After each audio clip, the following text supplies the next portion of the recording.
We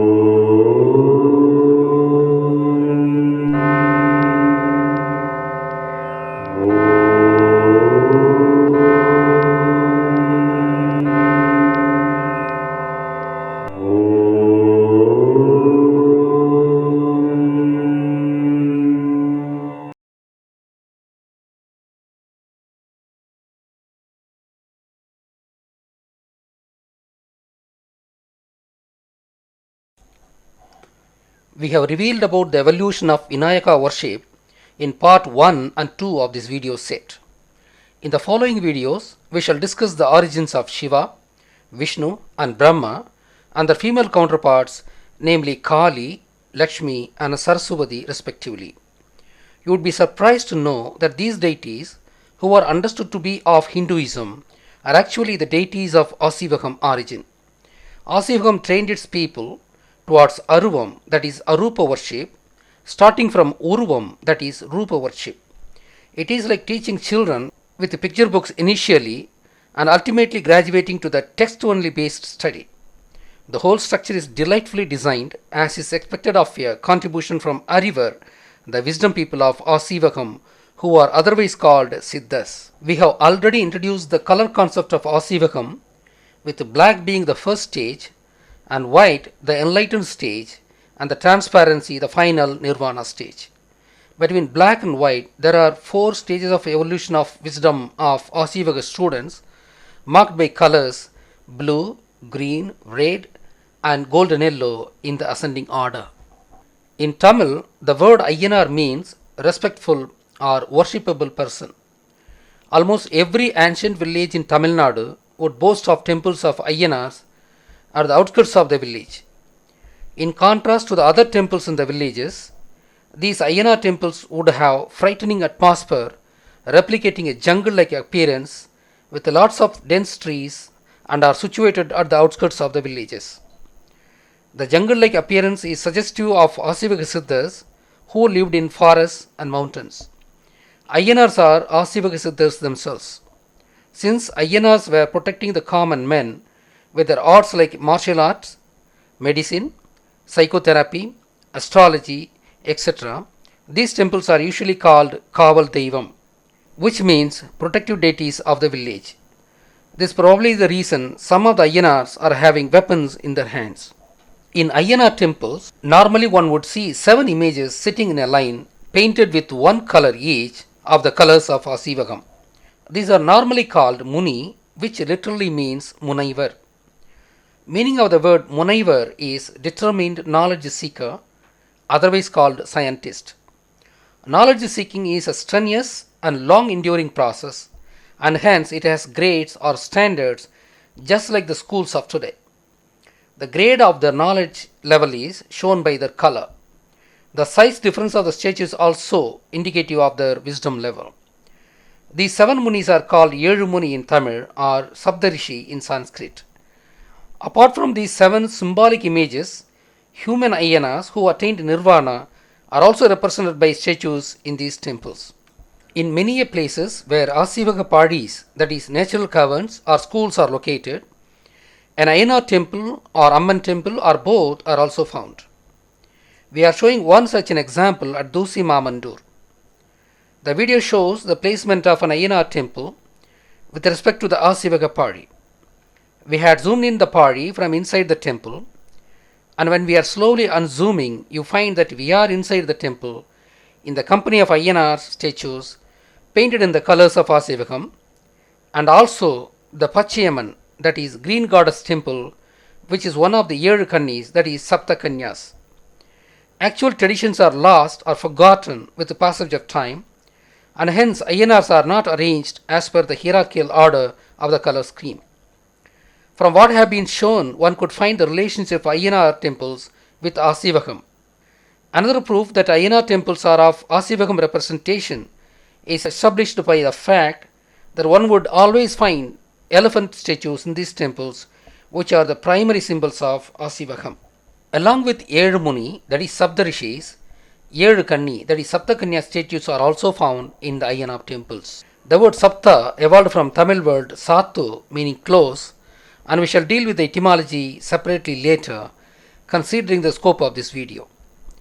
One might ask, what has number 7 to do with Munis or Kanyas, thus calling the Munis as Elu Muni and Kannies as Elu Kanni. The Aaseevaha Siddhars divided human life as 7 equal parts based on the wisdom levels, starting from the womb of the mother to the fully grown man of highest wisdom, followed by Nirvana stage. Of these 7 stages, each stage is represented by 1 Muni for males and 1 Kanni for females. As for Siddhars, these images again represent 7 stages of knowledge levels which are scaled up compared to that of common man. Moreover, the 7th stage, the Nirvana stage, is not reached by the common man, and hence common man has 6 births only and the Siddhars has 7 births, as each stage is called 1 birth. This is the meaning of Saptha Rishis and Saptha Kanyas. Hence, these 7 knowledge levels are distinguished either by the color of the image or the size of the image or both. Just to have a look at the Elu Kanni temple found near Alambadi village of Viluppuram district. This Elu Kanni temple is found within 1 kilometer from a Siddhar Padi of the prehistoric period. Here you see the 7 Kannis are graded by the heights of their images. As this place is a very ancient place, it seems to have retained the original concept. Since Aaseevaham was completely destroyed, just like Buddhism, by the Indo-Arya Manuvadis, many of the traditional customs are lost. However, since all evidences could not be destroyed, these are manifesting in various places as parts of the whole picture. The wisdom grading of Elu Kannis with height found at such an ancient place called Alambadi is one such rare evidence. While searching the web, we accidentally located one more Saptha Kanni temple, seemed to be located at a place called Kida Kollai, where the wisdom levels are shown graded by heights.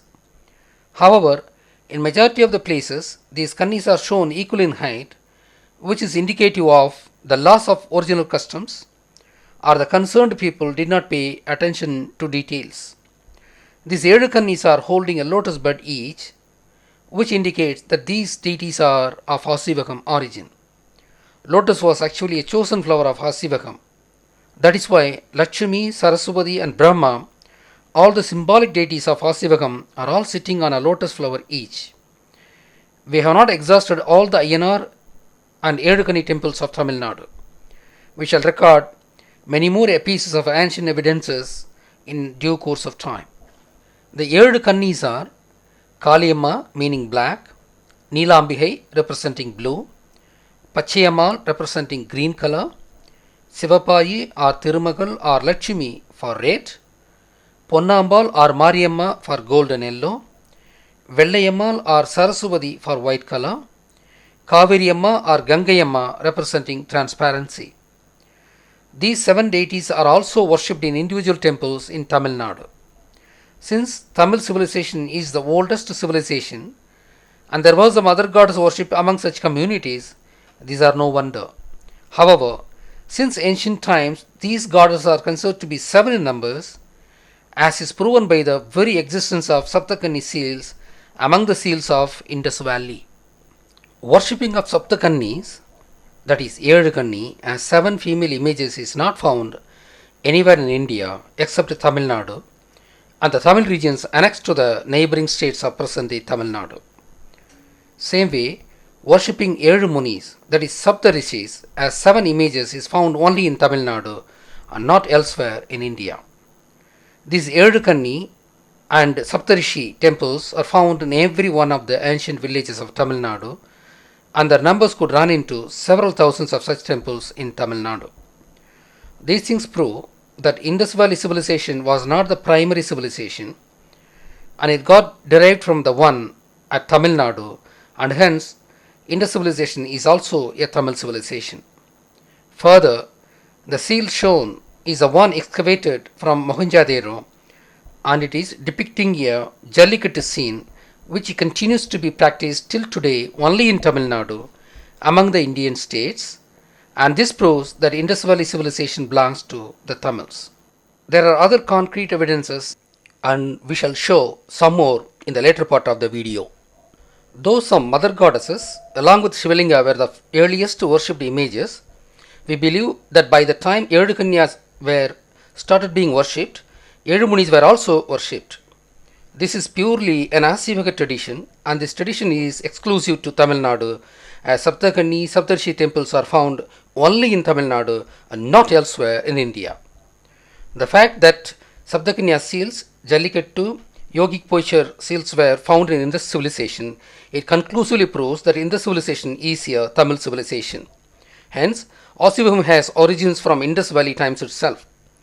This fact would get further substantiation from other factors as well, and we shall learn of them as we proceed in this video. When we discussed with Mr. Orissa Balu about Saptha Rishis, that is Elu Munis, we were reminded by him of the Moai figures of Eastern Islands. He told us that he had seen sets of 7 figures among them. We had then carried out study of these figures. These figures are mounted at the land-sea interface all along the periphery of the entire island. There are more than 400 such figures, and majority of them are individual figures. However, in one place we could see 15 of them installed together, and in many places they are installed as stocks of 7 in numbers.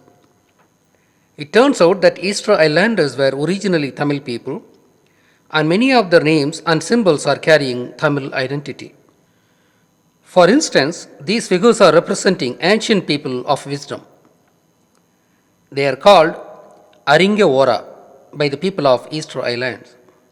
We know that Tamil Siddhars were called Arivar or Arinyar. Hence, these were originally called Arinyar Uruvam, meaning the image of the man of wisdom. This might have distorted to Aringavora. The word Ora would have also originated from Orai, which means zodiac in Tamil. Just like Aaseevaha Siddha, Shiva is related to Taurus Orion zodiac. Their society was headed by a priest, just like ancient Tamil nation, where the Siddhars were the well-wishers of the people. The priest in Eastern Island was called Ariki. This might have come from Arivar of Aaseevaha tradition. These human figures are called Moai figures. Most of them are installed very near to the sea facing the land, all along the periphery of the island. Let us now consider as to how the name Moai originates. In Tamil nation, the sea to land or land to sea entry points are called Muhavai. Muham in Tamil means face. Vai, which actually means mouth, means entry point in this context. Just like mouth is the entry point of the human face, Muhavai means entry point facing the sea or entry point facing the land, as it can be called either way. Hence, these figures installed at Muhavai places are called Muhavai figures. Muhavai figures deform to Moai figures. Muhavai, Mohavai, Moai. Muhavai, Mohavai, Moai. For instance, the place where rivers meet the sea in Tamil nation are called Muhavai, which is the name used even today in Tamil nation. The platform on which these figures are mounted are called Ahu, which was a deformed Tamil word called Aham. Aham means place in Tamil. Hence, Aham, the place, the platform where Muhavai figures were mounted, deformed to Ahu. Majority of names of these figures were deformed words of Tamil origin. For instance, one of the figures is called Vai Mata, which means entry point goddess in Tamil. Mata means great mother in Tamil. Ma plus Thai, Matai, Mata. Likewise, many of the names of these figures were Tamil names. We have to do further research on Eastern Islands and its relation to Tamils.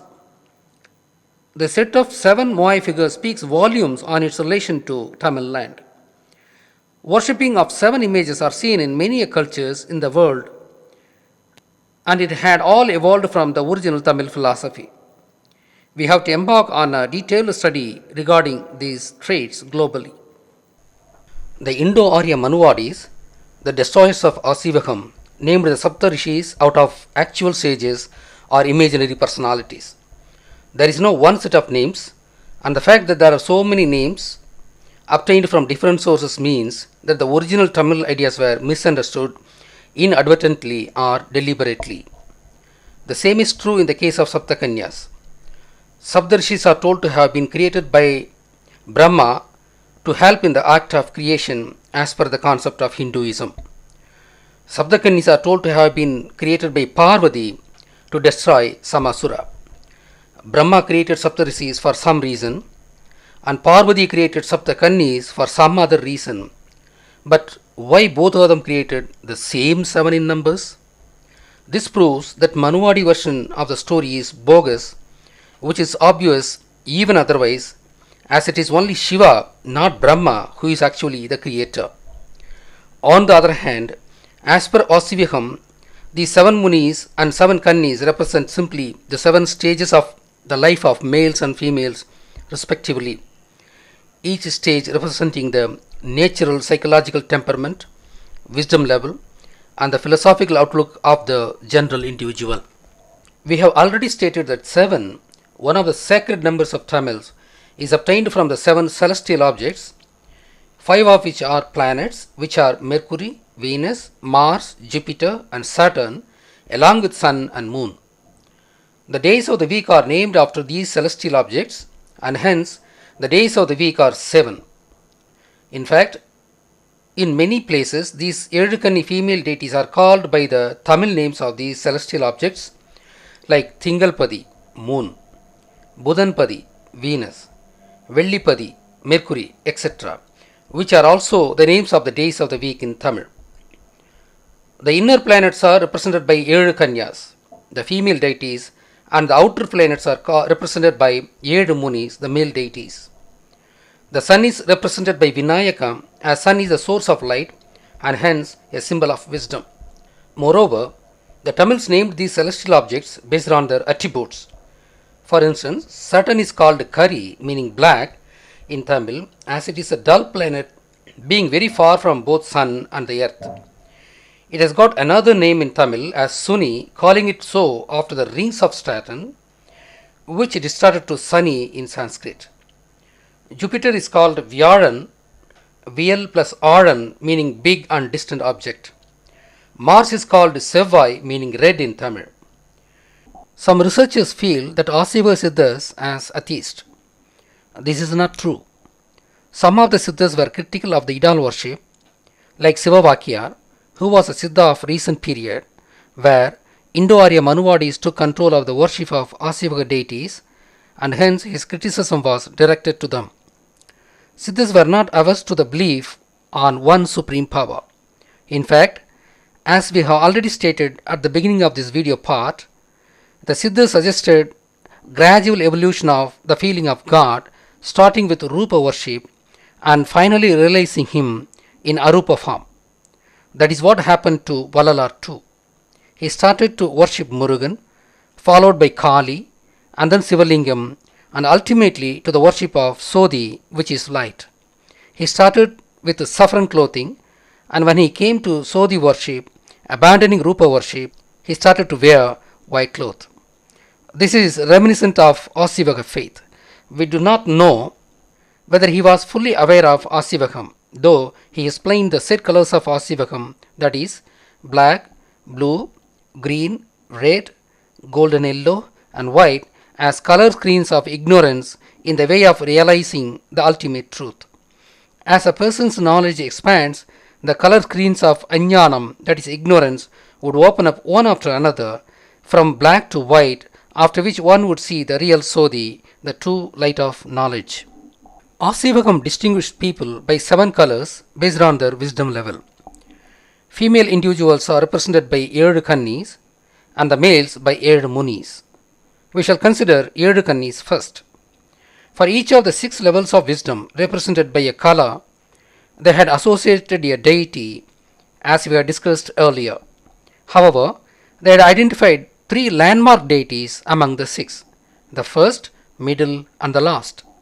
The first is darkness, represented by black. The second and middle level by the red color, indicative of rising sun, and the third is enlightenment compared to the full-blown sun represented by white color. As far as the knowledge level is considered, the first level is marked by lack of wisdom, which is that of the childhood. Second level is that of an average householder, and the third level is that of an aged person with gathered wisdom. As far as the philosophical qualities are considered, the first level is a ruthless punisher of evildoers, the second level is the householder who tries to forgive and accommodate you, and the third level is that of a yogi who never punishes anybody and only offers wisdom. The first level goddess is represented by Kali, the black deity. Since Kali is a ruthless punisher of evil forces without any mercy, she was identified as the first level deity. Thirumagal is identified as a middle level deity, as a deity of any household representing combined qualities of certain levels of compassion, prosperity, and wisdom which are required to run a household. Hence, Thirumagal is the householder's deity. She is a god of people of the level of wisdom, represented by red color, and hence Lakshmi is seen wearing red colored dress, often sitting on red lotus. The so-called Gajalakshmi is a householder's god of Aaseevaham, and that is why this symbol is carved on the main doors of Tamil's houses. The people of highest wisdom are represented by white color, and the deity is Saraswati, wearing white colored dress, often sitting on a white lotus. Sarasu means water body in Tamil, and Saraswati is the one who lives on such water body. There is a definite and interesting meaning for this word Sarasu, and we shall discuss later at an appropriate place in this video. While Kali, black, is a god of valor, and Lakshmi, red, a god of wealth, the Saraswati, white, is a god of wisdom and hence the god of education and fine arts. One can realize the truth of our saying by observing the images of gods found at commercial establishments like grocery shops, factories, etc. These images would have minimum 3 deities, namely Vinayaka, Lakshmi, and Saraswati. Vinayaka is the primary symbol of Aaseevaham, and these female deities are also Aaseevaha deities, the chosen ones among the Saptha Kannies. Aaseevaham is connected with commerce people, as has been discussed already, and hence it has become essential objects of worship at commercial establishments. They have left out Kali, as she is considered inauspicious god as far as the commercial establishments are considered, as Kali is a ferocious fighter god. There should have been one deity corresponding to the transparent color. This god is an Arupa god, neither male nor female, which symbolizes absolute wisdom and is called Parabrahmam. We shall come back to it when we consider Edumuni gods. Male individuals are also distinguished by colors of wisdom. Here again, 3 landmark deities are identified.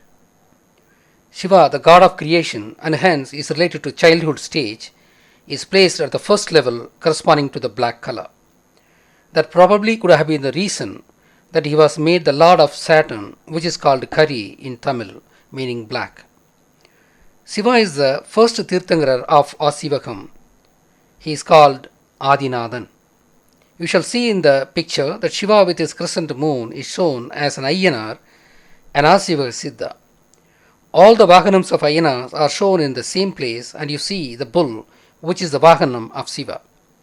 This temple is situated in a village called Siddhars. The very name of the place is named after the mountains where ancient Siddhars lived. To provide one more proof that Shiva was an ancient Siddha is Ayyanar temple at Pudukkottai. Not only that the Samana traditions show that Adinatha of Samanam is Shiva himself, he is shown as Ayyanar in the above examples. He is known in 2 forms in Tamil Nadu. One is Sivalingam and the other is Natarasa, meaning king of dance. Sivalingam is symbol of creation of all living beings, while Natarasa the symbol of creation of the entire cosmos.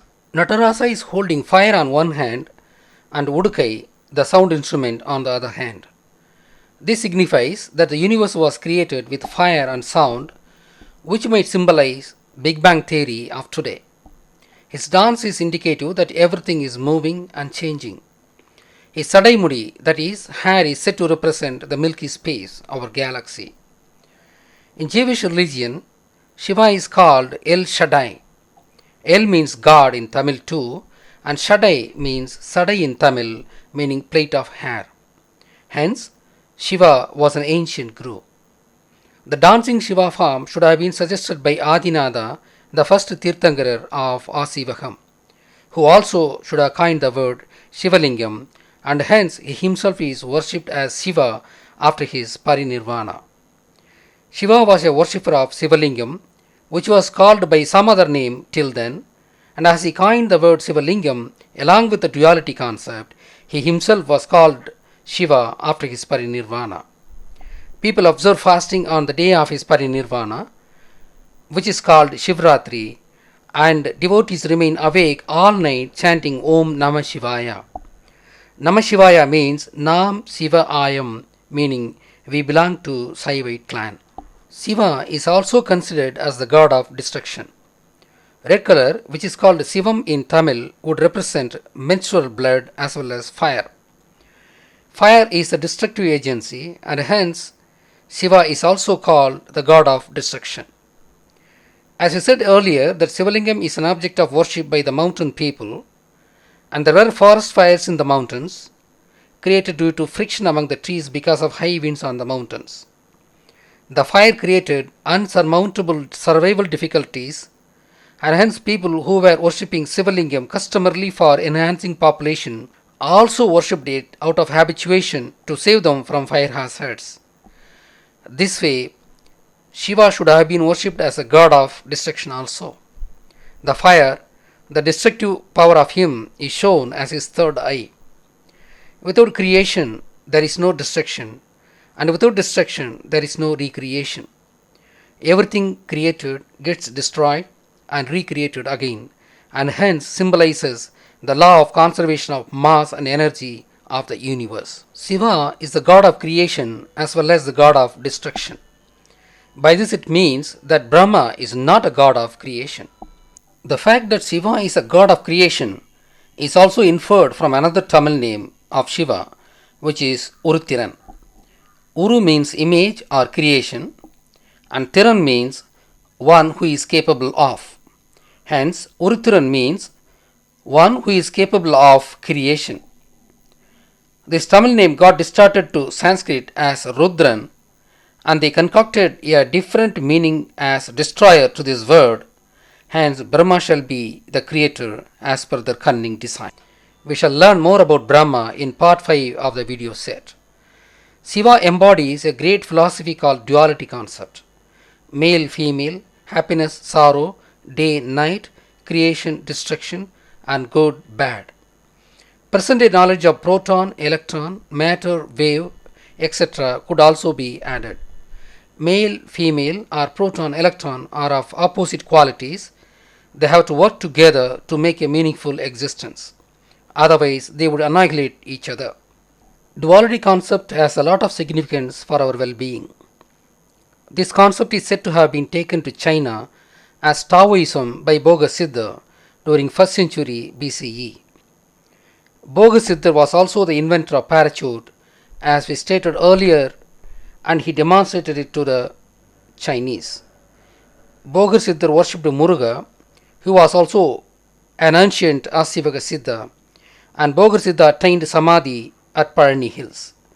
Palani is one of the abodes of Muruga, which is deliberately called as Padai Veedu instead of its original name Pari Veedu. You shall know the reason in part 6 of this video set. Since Shiva is a god of creation and destruction, he is placed in first level and is identified by the color black. Shiva, being the first Theerthangarar called Adinathan, should have been wandering on the back of a bull, which happens to be his vehicle. He being the first Theerthangarar of Aaseevaham, he wearing a skin of a tiger might have a meaning too, representing very early days, several thousand years ago. At the time, elephant was yet to be linked to Aaseevaham. That is why in some Ayana temples, we see both elephant and bull statues. Ayana temples shown here as examples are Pudukkottai Ayana temple, which is near Siddhannavasal, a celebrated seat of Aaseevaham, and the other is at Tadagam near Siddharvarai. At the Ayana temple at Tadagam, We see an Ayanar statue marked as Shiva Muni with the crescent moon on his head. Probably because Shiva wore tiger skin, he was seated on tiger. But bull and elephant, which are the identities of Aaseevaha Siddhars, are standing in front of the Ayanar statues. Hence, it was Shiva, the Adinada of Aaseevaham, which is worshipped as Shiva of Hinduism. We shall compute the times of Shiva, the Adinada, the first Theerthangarar. We know the time gap between 23rd Theerthangarar, the Parsvanada, and 24th Theerthangarar, the Mahavira, is about 500 years. If you take this as a typical time period between Theerthangarars, then Shiva existed 11,000 years before that of Parsvanadar, and Parsvanadar lived 3,000 years from now. Hence, calculating this way, Shiva could have existed between 15,000 years and 10,000 years from now. This compares well with Graham Hancock's findings that Pumbhar was 11,000-year-old city. On the other hand, as population of humans were lesser and lesser as we go back into the past, the probability of a yogi reaching nirvana stage should have been smaller and smaller. If we take 1000 years average for a Theerthangara to evolve, then Shiva's time could have been 22,000 years from that of Parsvanada, and it matches with the Neolithic period of the Indian subcontinent. Periods of civilization is not the same for all regions. In the prehistoric times, changes were taking place faster in the southern Indian peninsula than the other regions of the earth. Since Shiva is seen wearing tiger skin, this might well be his times, which is more than 20,000 years ago, as cotton weaving had not then evolved. It was common for people in those times wearing animal skin as a dress, as the cotton dress had not been made by then. A sound instrument is also an animal skin based instrument and is called Udukai, which is quite consistent. Hence, the images of the gods retain certain facts of the past, and it is all quite consistent. Moreover, Shivanium had three major divisions called Kabaliham, Kalamuham, and Pasupatiyam. Of these, Kabaliham is the oldest one. Followers of this sect wore skulls around the neck, and they used the skull as an eating bowl also. They covered their body with white ash. Considering the rudimentary practices of this sect, the time of Shiva could have been around that of Neolithic age. The only thing that does not go with his Neolithic identity is his Trishul. It is made of iron, which defeats the argument that it belonged to the Neolithic age of India. However, if we interpret that Shiva was having a wooden Trishul originally, which is nothing but a branch of a tree, and after discovery of iron, in the later depictions of Shiva, the wooden Trishul was replaced with iron, it might sustain. Shiva was a mountain trotter, and hence the Trishul was helpful in climbing up and down and in self-protection from animals. In a nutshell, Shiva was an Aaseevaha Siddha who lived more than 10,000 years ago at least, is a truth considering the foregoing analysis. There is one more dimension to the fact that Shiva was an ancient saint. The Jews call their philosophy as Kabbalah, and we know that Jesus was called in Jewish language as Isa, which is another name of Shiva. Naming people after God is standard practice in Tamil Nadu. Muslim sacred mosque is Kaaba mosque. Yoni is an object of worship there, and Isa Nabi was their prophet. Nambi in Tamil is a leader, and hence Nabi is a distorted form of Nambi of Tamil. Very importantly, Muslims also worship crescent moon. Compare these things with the Kabalishwara temple in Chennai, in Tamil Nadu, which is Shiva temple. Crescent moon is found normally on Shiva's head, representing milky space. These things prove that so-called Semitic people migrated away from Tamil land after the times of Shiva, the Adinada. When they left Tamil land, they carried their heritage with them, which is reflected in those people's respective new religions. This proves that Shiva lived very, very long ago. This Shiva seems to have taught his philosophy to four of his students sitting under a Kallala tree. Kallala, Kal plus Ala. Kal means stone, Ala means banyan tree. Kallala tree, which looks like a cross between peepal tree and banyan tree, is found in the hills of Tamil Nadu. Shiva is called Alamarchelvan as he taught philosophy sitting under Kallala tree. Al plus Amar plus Chelvan, Alamarchelvan. Alamarchelvan means the treasurer of our knowledge sitting under the Kallala tree. He was called so as he sat there for preaching Vedam to 4 of his students. The names of the 4 students are Nalladan, that is Sanathan, Nalladana Kumaran, that is Sanatana Kumaran, Nal Nannan, that is Nal Nandan, Sanandan, and Nannahan, that is Sanahan. Of them, Nalladan spread the philosophical part of Shiva's discourse, which was translated into Prakrit language as Baudiham. Nalladana Kumaran concentrated on Urha practice, which was later translated into Prakrit as Daitriyam. Nal Nannan concentrated on the Yoga and Varmam, that is martial art, part of Shiva's discourse, which was translated into Prakrit as Talabharam. Nannahan concentrated on spreading the mantra part of the discourse, which was translated into Prakrit as Samam. These were translated into Sanskrit around 2nd century AD as Ruk, Yajur, Sama, and Atharvana Vedas.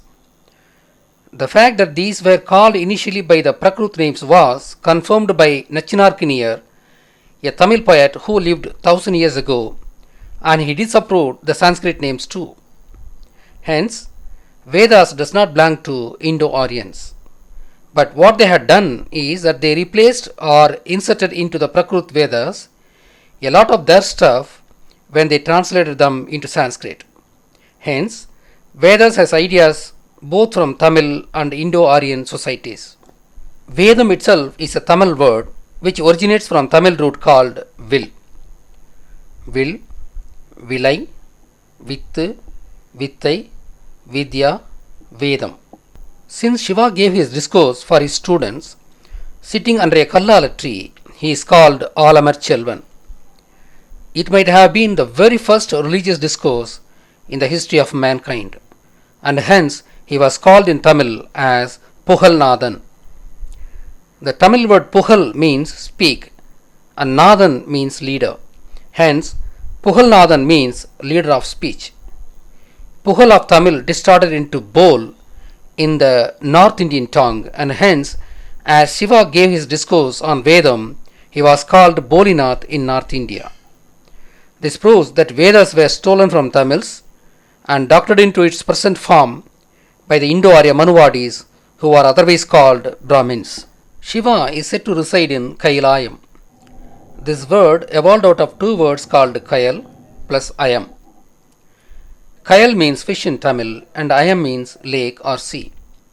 Kayal plus Ayam, Kayalayam, Kailayam. Hence, Kailayam means a sea of fishes. We shall interpret this in 2 ways. We know that Pandya kings nurtured Tamil and held 3 Tamil Sangams. There is a traditional story which says that Shiva chaired the first Tamil Sangam about 20,000 years ago. The Kumari continent was ruled by Pandya kings and that was surrounded by a sea of fishes. That is why Pandya emblem is also fish. Since Shiva was a Siddha of Kumari continent, which was surrounded by a sea of fishes, Shiva's abode could have been called Kailayam posthumously. On the other hand, as an yet another interpretation, the sky with stars shall also be called Kailayam. In Tamil, both stars and fishes are called mean, that is fish, as both of them glitter equally. Minnubavai mean enapatta. After Parinirvana, Shiva is said to reside in the sky, and Thiruvadhirai star, that is the Orion star cluster, is said to represent Shiva.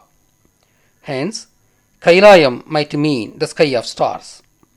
Hence, Kailayam does not mean any mountain. The Indo-Aryans saluted all the gods of Aaseevaham. That way, to delink Shiva from Aaseevaha origin, they took Shiva to Manasarovar and linked him to a lake there, which is called Ayam, and called that place as Kailayam. The fact that Shiva is always shown with a snake means that he was a yogi. Snake represents yogic power. All the deities shown with snakes are yogis, and they were humans or representing human siddhas like Vinayaka.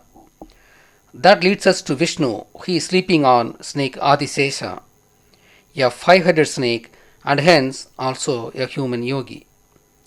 Here, the five-headed snake has much broader meaning than a yogi. We shall discuss about Vishnu in our next video, which is part 4 of this set.